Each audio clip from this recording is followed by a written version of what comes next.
Introdução à segunda apologia de São Justino.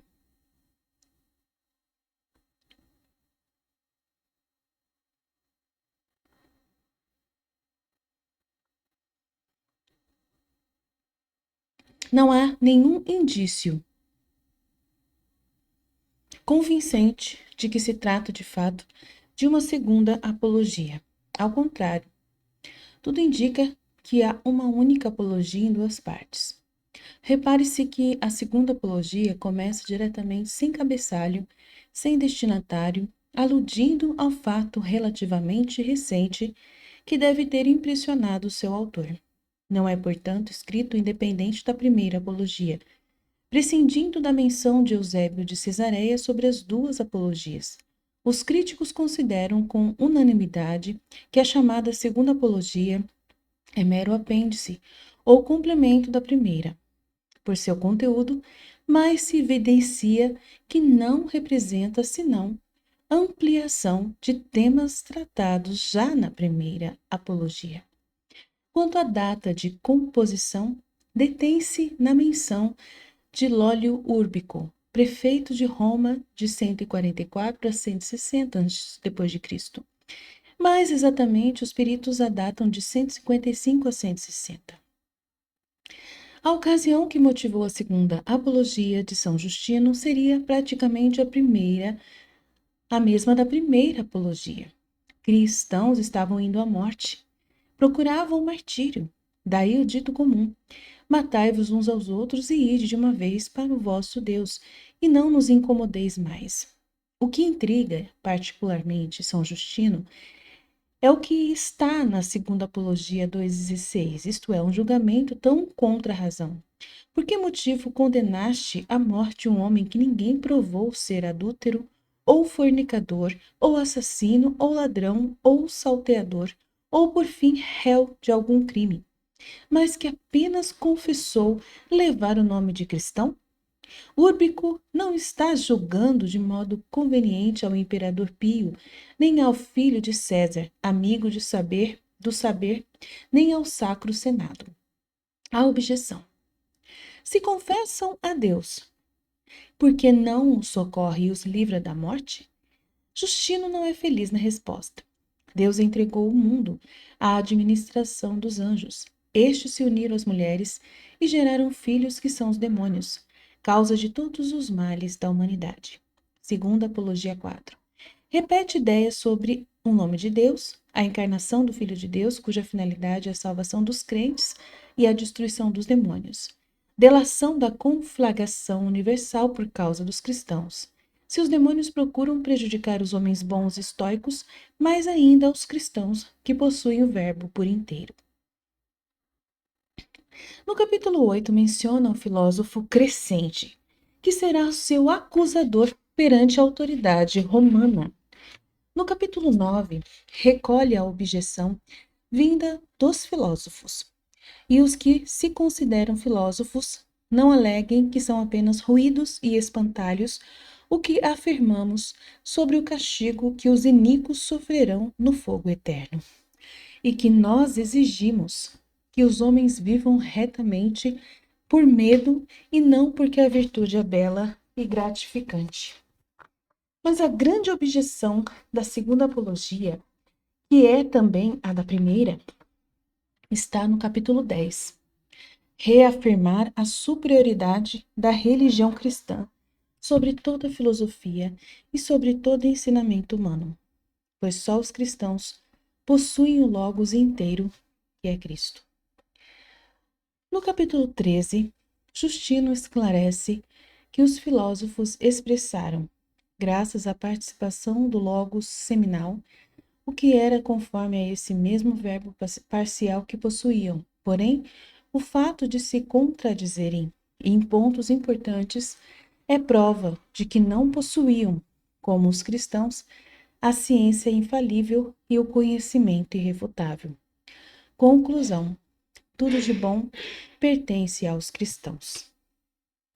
Embora o apóstolo João fale do verbo que ilumina todo homem que vem ao mundo, foi no estoicismo que Justino aprendeu que o Logos é a razão imanente do mundo, a lei que o rege e a força que o anima. Neste aspecto, o Logos é chamado Logos Spermaticus, ou razão seminal. Cada homem tem seu Logos particular. Participa do Logos total, animado, dirigido por ele. Assim, em Cristo Logos, os cristãos têm a plenitude do conhecimento e da revelação. A nossa doutrina supera todo o ensinamento humano, porque temos o Logos em toda a sua inteireza em Cristo, que foi manifestado por nós, corpo, razão e alma. O Logos é criador de sua própria humanidade. Cristo, Filho de Deus, é a lei eterna e a nossa aliança para o mundo inteiro.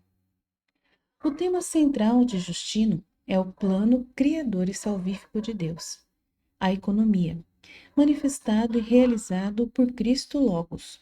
No interior deste plano divino, encontra seu lugar a sabedoria dos antigos filósofos.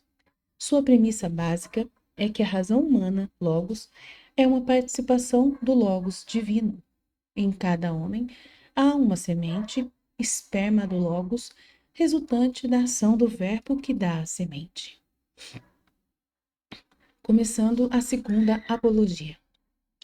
Romanos, o que aconteceu ultimamente em vossa cidade por Úrbico e o que os governadores estão fazendo sem razão em todo o império, forçou-me a compor o presente discurso em vosso favor. Com efeito, sois da nossa mesma natureza, irmão nossos.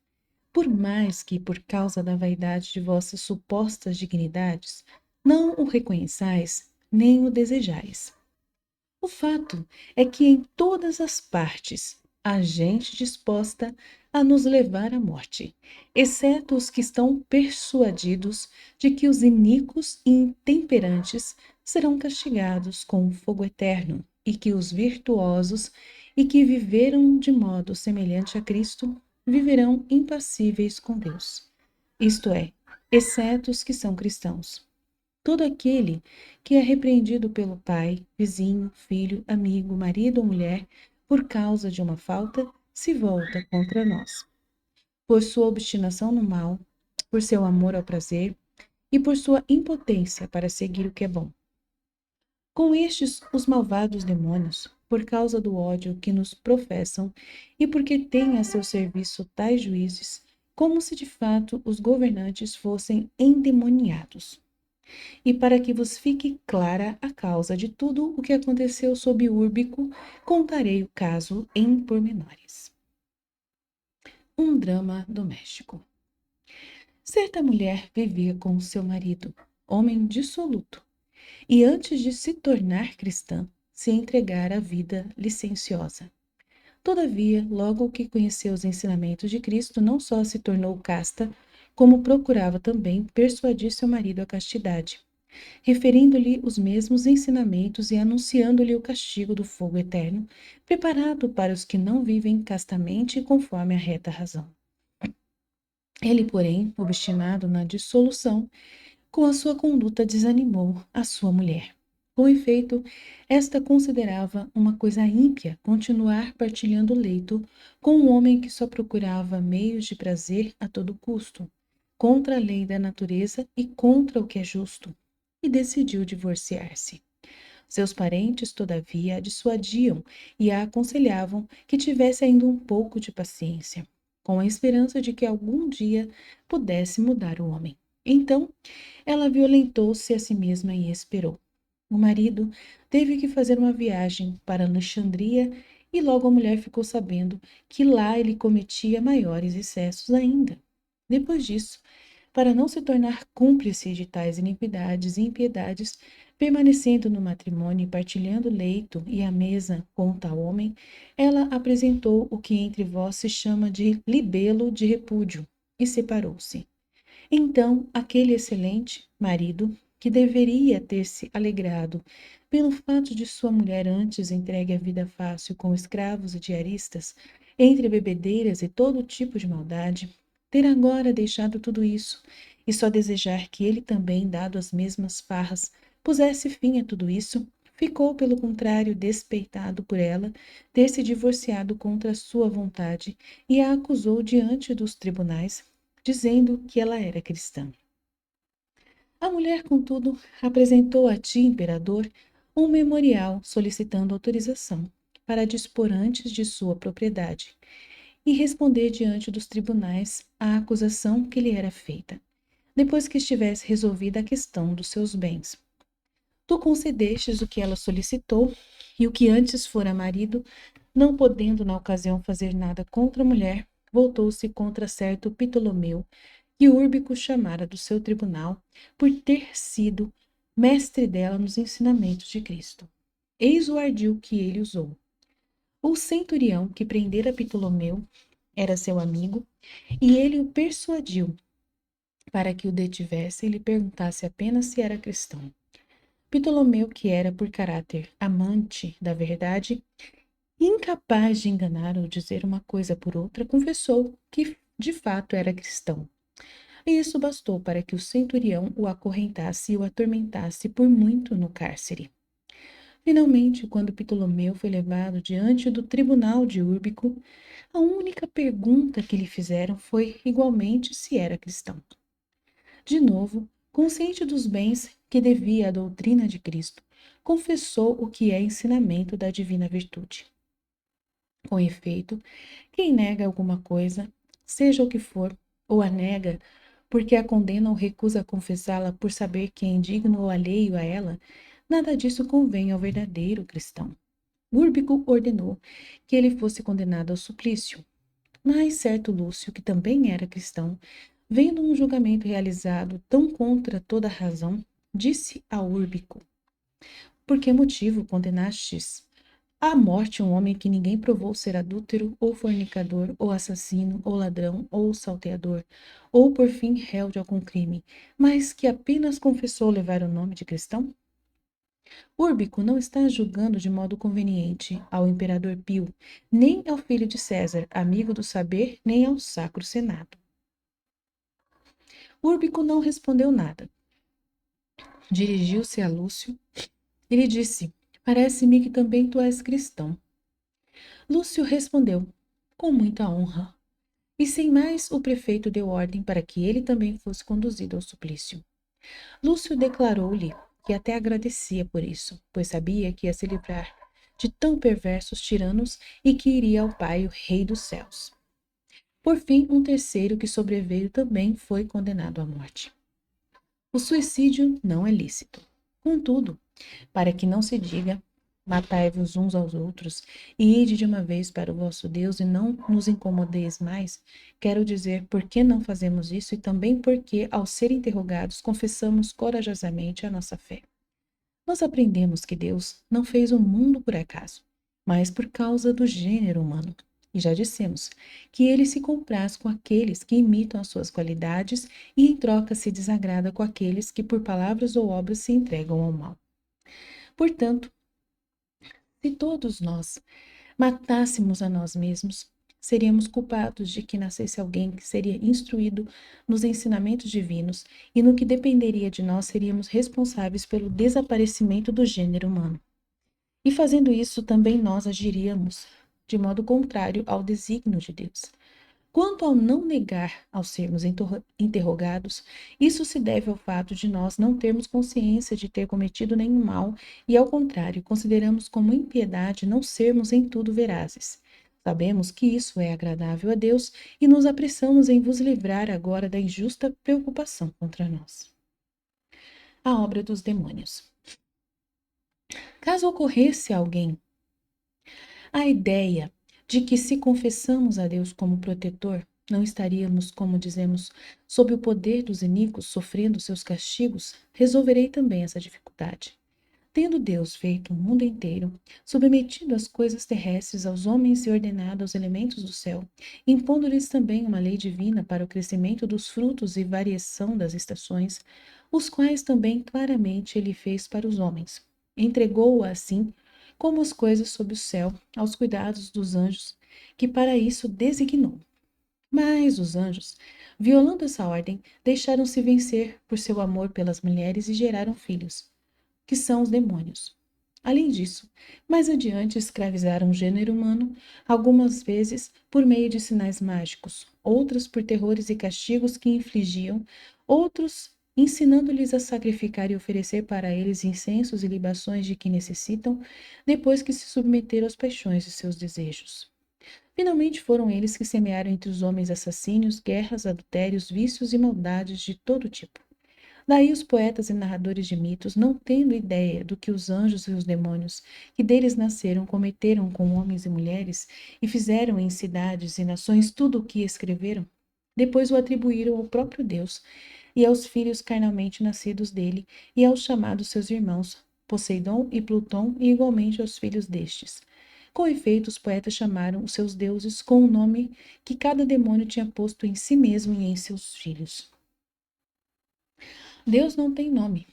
O Pai do Universo, sendo ingênito, não tem nome imposto, pois todo aquele que tem nome supõe outro mais antigo que o tem imposto.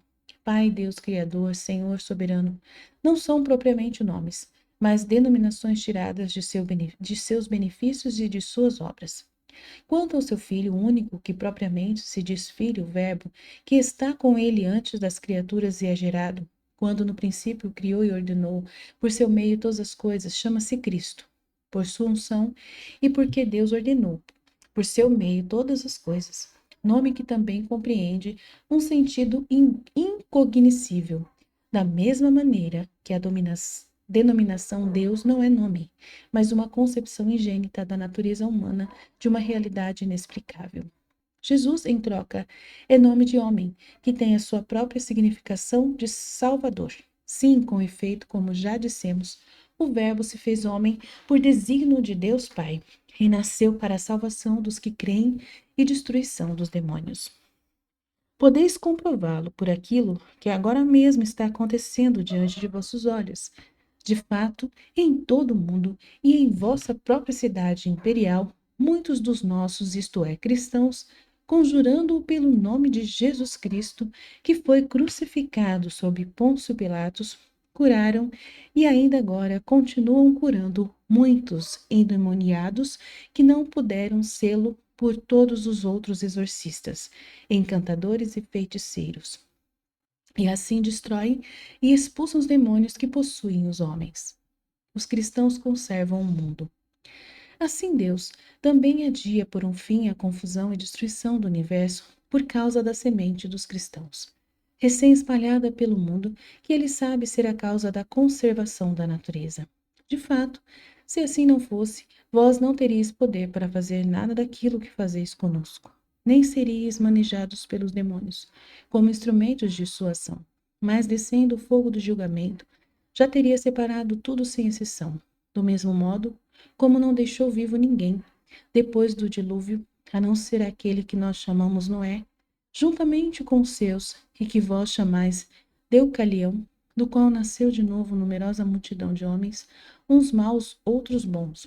Com efeito, nós dizemos que acontecerá a conflagração universal, mas não, como dizem os estoicos, por causa da transformação de umas coisas em outras, pois isso nos parece muito torpe. Também não dizemos que os homens agem ou sofrem por necessidade do destino, mas que cada um age bem ou peca por sua livre determinação.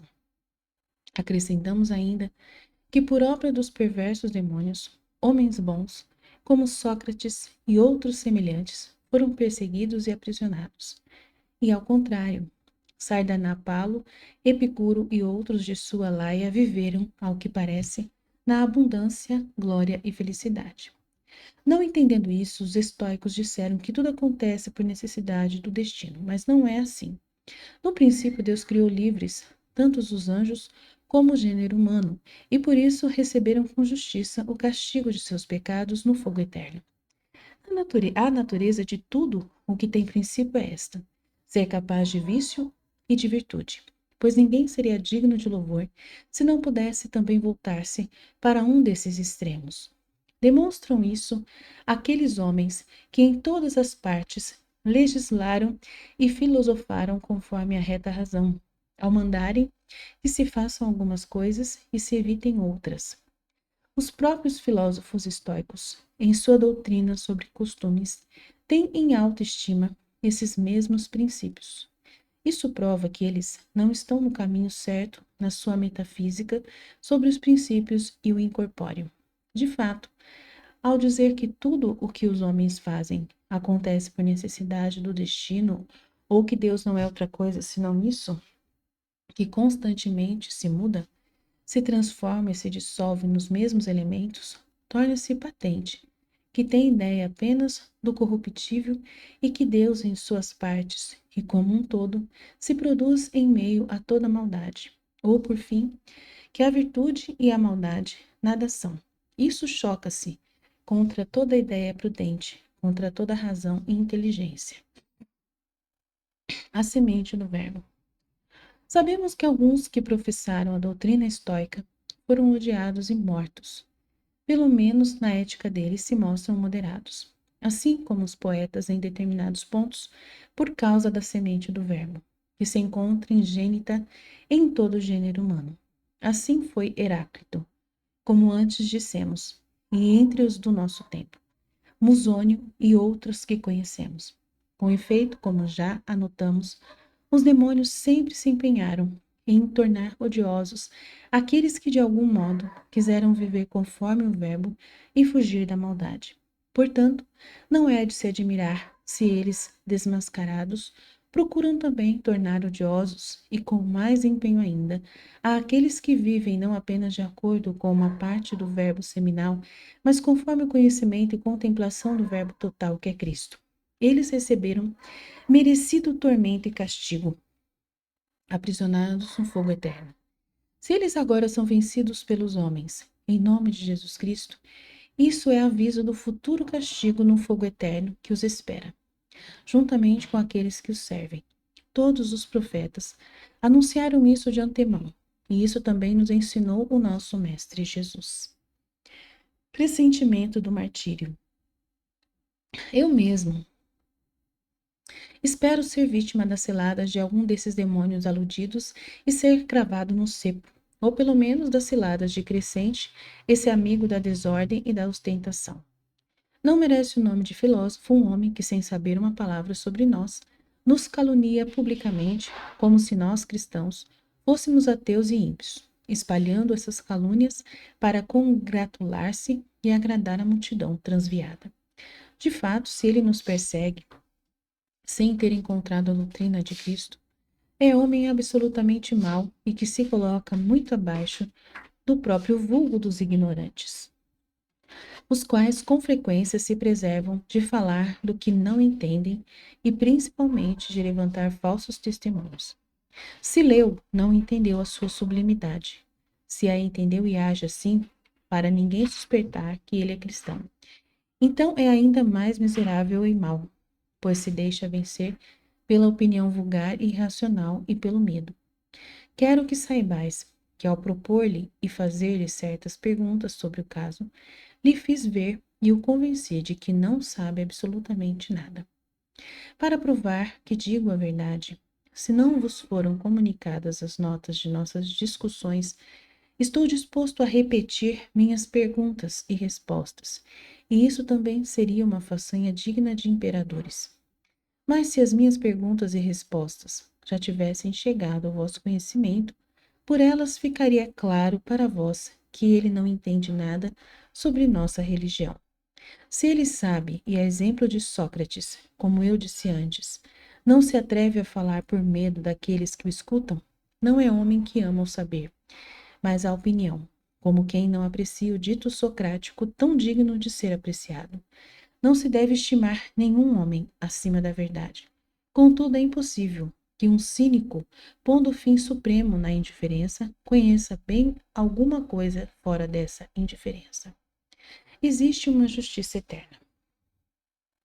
E os que se consideram filósofos, não aleguem que são apenas ruídos e espantalhos o que afirmamos sobre o castigo que os iníquos sofrerão no fogo eterno, e que nós exigimos que os homens vivam retamente por medo e não porque a virtude é bela e gratificante. A eles responderemos brevemente. Se a coisa não é como dizemos, então não existe Deus ou se existe, não se importa em nada com os homens. A virtude e o vício nada seriam, como já dissemos, nem os legisladores castigariam com justiça os que transgridem as boas ordenações. Todavia, como os legisladores não são injustos e o Pai deles ensina através do Verbo a fazer o que ele mesmo faz, não são injustos os que a eles aderem. E se nos objetam que existe diversidade de leis entre os homens e que aquilo que uns consideram bom, outros o consideram mal, e o que é belo para estes é vergonhoso para aqueles, respondemos da maneira que segue. Em primeiro lugar, sabemos que os anjos maus estabelecem leis semelhantes à sua própria maldade, nas quais se comprazem os homens que estão com eles. Por outro lado, ao chegar depois à reta razão, ela demonstra que nem todas as opiniões, nem todas as leis são boas, mas umas são boas e outras más. Assim, ou algo semelhante responderemos a eles, e se houver necessidade, o diremos, mas em pormenores. Por enquanto, volto ao que me propus. Possuímos o verbo inteiro. Portanto, a nossa religião mostra-se mais sublime do que todo ensinamento humano, pela simples razão de que possuímos o verbo inteiro, que é Cristo, manifestado por nós, tornando-se corpo, razão e alma. Com efeito, tudo o que os filósofos e legisladores disseram e encontraram de bom foi elaborado por eles pela investigação e intuição, conforme a parte do verbo que lhes coube.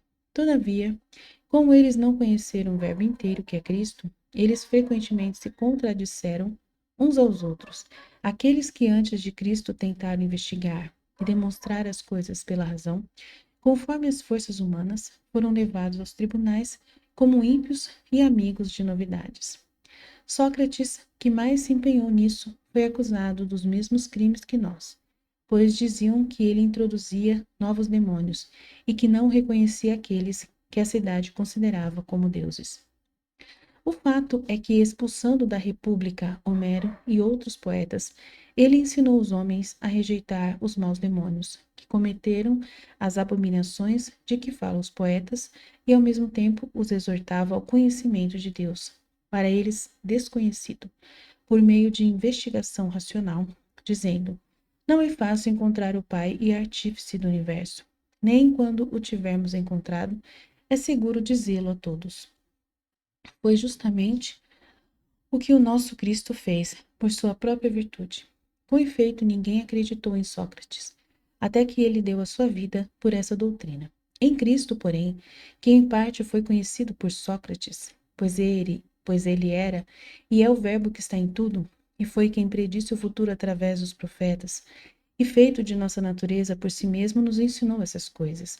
Em Cristo acreditaram não só filósofos e homens cultos, mas também artesãos e pessoas totalmente ignorantes, que souberam desprezar a opinião, o medo e a morte, porque ele é a virtude do Pai inefável, e não um vaso de humana razão. O mito de Heracles. Contudo, os homens iníquos e os demônios não nos tirariam a vida, nem teriam poder sobre nós se todo homem que nasce não tivesse também que morrer. Por isso nós vos agradecemos, porque pagais uma dívida que temos. Todavia cremos que é bom e oportuno mencionar aqui o conhecido relato de Xenofonte, para que Crescente e os que são tão insensatos como ele o recordem. Xenofonte conta que, ao chegar a uma encruzilhada, vieram ao encontro de Éclates a virtude e a maldade, na forma de mulheres. A maldade estava vestida com roupas finas, tinha rosto atraente e adornado com enfeites. E disse a Heráclides que, se ele a seguisse, ela o faria viver sempre no prazer e enfeitado com o mais belo ornamento, semelhante ao que ela usava. Ao contrário, a virtude com rosto e vestes severos lhe disse: se seguires a mim, não te enfeitarei com beleza ou adorno passageiro e corruptível, mas com enfeites eternos e belos. Nós estamos persuadidos de que alcançam a felicidade todos aqueles que se desfazem dos bens aparentes e seguem o que parece duro e contra a razão. Porque a maldade veste as suas ações com as qualidades da virtude e do que é de fato bem, remendando o incorruptível, pois ela em si não tem nada de incorruptível, e nem é capaz de produzi-lo, e torna escravos seus os homens que se arrastam pelo chão, atribuindo à virtude os males próprios da maldade. Contudo, os que compreendem os bens verdadeiros próprios da virtude também se tornam incorruptíveis pela virtude. Que sejam assim os cristãos, os atletas e os heróis que fizeram aquelas façanhas atribuídas pelos poetas aos supostos deuses. Qualquer pessoa inteligente o pode deduzir, se souber tirar consequência do fato de que nós desprezamos a morte, da qual todos fogem. O platônico se faz cristão. Eu mesmo, quando seguia a doutrina de Platão, ouvia as calúnias contra os cristãos. Contudo, ao ver como caminhavam intrepidamente para a morte e para tudo que é considerado espantoso, comecei a refletir que era impossível que tais homens vivessem na maldade e no amor aos prazeres. Com efeito, que homem amante do prazer, intemperante e que considere coisa boa devorar carnes humanas, poderia abraçar alegremente a morte, que vai privá-lo de seus bens e que não procuraria antes, de todos os modos, prolongar indefinidamente a sua vida presente e esconder-se dos governantes, a menos ainda sonharia em delatar a si mesmo para ser morto? Por obra de homens perversos, os malvados demônios também já conseguiram isso.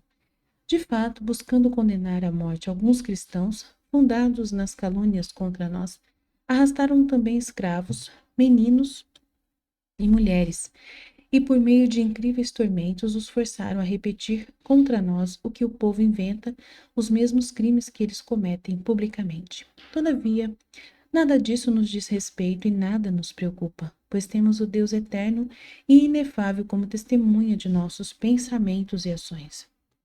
Com efeito, por qual motivo não haveríamos de proclamar publicamente que tudo isso é bom e demonstrar que se trata de uma divina filosofia, se bastasse dizer que ao matar um homem, nós nos iniciamos nos mistérios de Saturno e que ao fartar-nos de sangue, fazemos o mesmo que esse ídolo que tanto apreciais, ao qual se asperge não só com o sangue de animais racionais, mas também com o sangue humano? E para semelhante rito de aspergir com o sangue dos executados, destinais o homem mais ilustre e mais nobre dentre vós. Por fim, quando dizem que abusamos dos varões e nos unimos sem temor com as mulheres, por que não dizer que fazendo isso estamos imitando a Zeus e aos outros deuses, alegando em nossa defesa os escritos de Epicuro e dos poetas? A verdade é que nos fazem guerra de mil modos. Exatamente porque ensinamos a fugir de semelhantes doutrinas e daqueles que praticam tais coisas ou imitam tais exemplos. Como mesmo nestes discursos que vos dirigimos, nos esforçamos por fazer. Contudo, a vossa guerra em nada nos importa, pois sabemos que o Deus que tudo vê é justo. Oxalá agora mesmo subisse alguém à tribuna elevada e com voz de ator dali vos gritasse: envergonhai-vos, envergonhai-vos de imputar a pessoas inocentes a mesma coisa que praticais publicamente e atribuir aquilo que é próprio de vós e de vossos deuses àqueles que absolutamente nada têm a ver com isso. Convertei-vos, arrependei-vos. Sou cristão. Eu também, ao perceber que os malvados demônios tinham lançado um véu sobre os divinos ensinamentos de Cristo a fim de afastar deles os outros homens, desprezei da mesma forma aqueles que propagavam tais calúnias, como o véu dos demônios e a opinião do vulgo. Confesso que todas as minhas orações e esforços têm por finalidade mostrar-me cristão, não porque as doutrinas de Platão sejam alheias a Cristo, mas porque elas não são totalmente semelhantes, como também as dos outros filósofos, os estoicos, por exemplo, poetas e historiadores. De fato, cada um falou bem, vendo o que tinha afinidade com ele, pela parte que lhe coube do verbo seminal divino. Todavia, é evidente que aqueles que em pontos muito fundamentais se contradisseram uns aos outros não alcançaram uma ciência infalível, nem um conhecimento irrefutável. Portanto, tudo o que de bom foi dito por eles pertence a nós, cristãos, porque nós adoramos e amamos, depois de Deus, o Verbo que procede do mesmo Deus ingênito e inefável. Ele, por amor a nós, se tornou homem para partilhar de nossos sofrimentos e curá-los. Todos os escritores só puderam obscuramente ver a realidade graças à semente do verbo neles ingênita. Com efeito, uma coisa é o germe e a imitação de algo, que é feita conforme a capacidade, e outra aquele mesmo do qual se participa e imita, conforme a graça, que também dele procede. E todos conheçam a verdade. Portanto, nós vos suplicamos que, subscrevendo, como vos pareça, deis publicidade a este livro, a fim de que também os outros conheçam a nossa religião e se vejam livres da vã opinião e da ignorância em relação ao bem. Por sua própria culpa, eles se tornam responsáveis pelo castigo, pois na natureza humana existe a faculdade de conhecer o bem e o mal. E eles, que nos condenam sem saber se praticamos as coisas vergonhosas de que nos acusam, comprazem-se com deuses que as fizeram e ainda exigem dos homens coisas semelhantes. De modo que, pelo fato de nos condenar à morte, ao cárcere e a outra pena semelhante, como se tivéssemos feito tais coisas, eles dão a sentença contra si próprios, sem que sejam necessários outros juízes. Eu desprezei o ensinamento ímpio e enganoso da minha nação.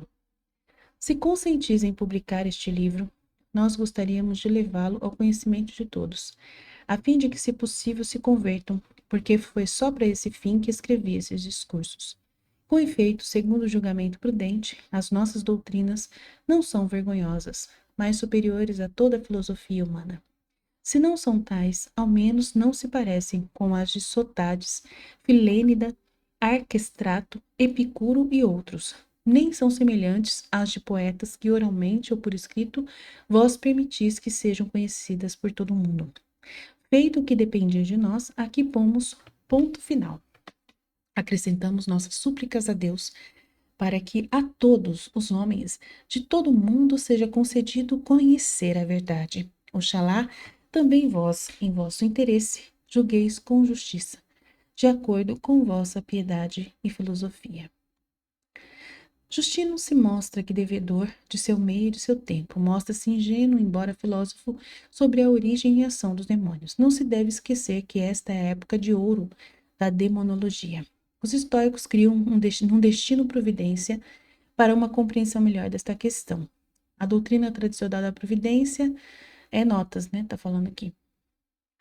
Deve-se distinguir entre o verbo inteiro, ingênito, inefável, o próprio Cristo, e o verbo seminal que habita nos homens, especialmente nos sábios. Amém.